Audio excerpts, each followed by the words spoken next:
За НДСВ няма неудобни въпроси. Ние винаги сме заставали с открити лица пред хората. Това заяви водача на листата на НДСВ и мажоритарен кандидат Христина Христова, която заедно с кандидат-депутатите от жълтите листи отговаря на всички поставени от гражданите на Враца въпроси. На импровизирания хепанинг пред Сувенирната палата се дадоха и ясни отговори за спрените пари по социалните програми. Оперативна програма "Развитие на човешките ресурси" на Министерството на труда и социалната политика от февруари месец не е изплатила парите на организациите, които управляват проекта.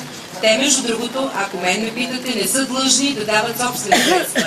Но понеже разбрах аз при една среща с други хора, че има напрежение, затова си позволих да подпомогна организацията с лични средства, за да се изплати, но това не е начина. За здравеопазването и контролът над лекари и здравни заведения. Смятам, че е необходимо да бъде извършена ясна преценка на стойността на клиничните пътеки и хората да са наясно, че средствата по тези клинични пътеки не достигат.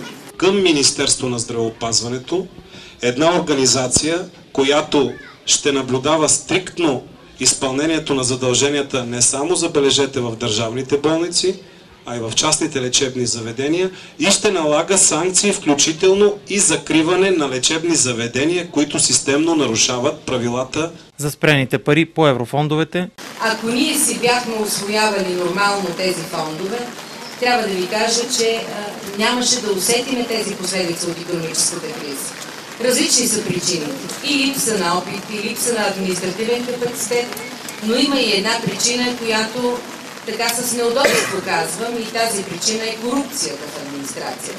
Въпроси имаше и за отношението към хората с увреждания и за това, че нормативната база дава преференции при наемането на лица с увреждания, но самото общество има нужда от промяна на мисленето. Най-трудно ще променим общественото и личното съзнание да приемат хората с увреждания като всеки друг човек. Хората задаваха и въпроси, свързани с образованието, мерките срещу кризата и свършеното от НДСВ през последните 8 години.